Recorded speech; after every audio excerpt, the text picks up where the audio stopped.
2006an Kontseiluak 76 herritan hizkuntza politikaren azterketa abiatu zuen. Datuak kezkagarriak izan ziren, 2 adibide baino ez. Aztertutako herri horietako erdiak ez zuen udal ordenantzarik, eta heren batek ez zuen plan orokorrik. Baina are gehiago, plan orokorra zeukaten horietako batzuek indarrean zeukatena, alegia onartuta zegoena, segimenduaren faltaz ez zuten abiatzen, beraz, hutsuneak zeuden berriz ere.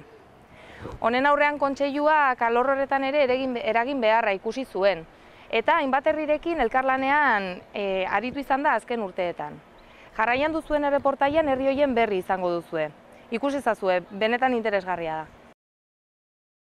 Beraz, hemen bildu diren udaletako ordezkariek beren herrietako hizkuntza politika hobetzeko duen borondatea adierazi dute. Hitzarmen honen bitartez, udalek Kontseiluaren dinamikari babesa eman diote eta ebaluazioetan detektatutako hutsunei konponbidea emateko konpromisoa hartu dute. Eta, noski, Kontseiluak bere aldetik eskura dituen bitartekoak jarriko ditu lan honetan, orain arte egin duen bezala. Eta hori izango da, gauzak aurrera ondo joango diren bermea. Bueno, nik uste dut elkarlana egitea ezinbestekoa dugula udaletxe mailan. Oso balorazio positibo egiten dut, hain zuzen ere osagarria garelako. Eta behar bada udalak bere hizkuntza politika garatzeko ditun muga horiek Kontseiluak oso ondo betetzen ditu, ezta? Eta hain zuzen ere gure lana aurrea eraman ala izateko nik uste ezinbestekoa dugula elkarrekin jutea.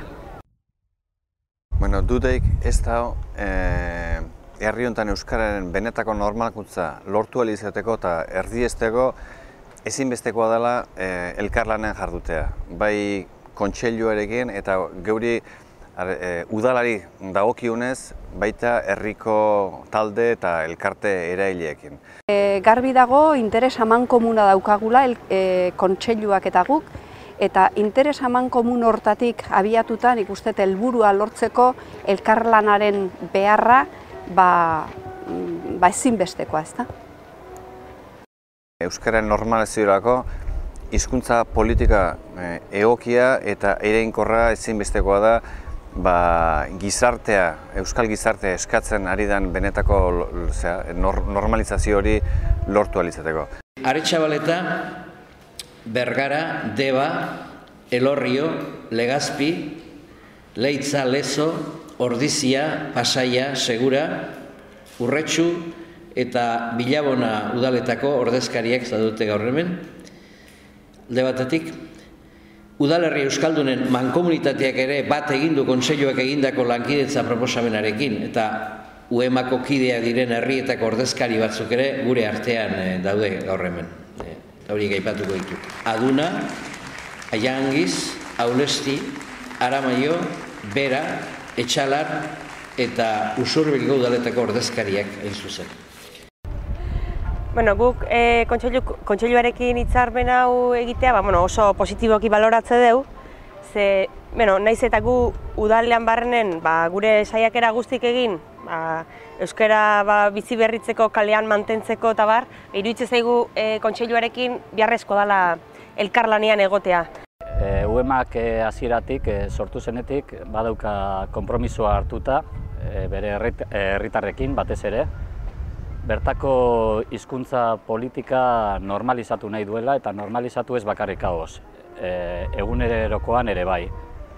Eta horretarako gure ustez ezinbestekoa da instituzioak, lehen esan dudan bezala instituzioak eta gizarte eragileak, euskararen alde dauden gizarte eragile guztiak bat eginda aritzea.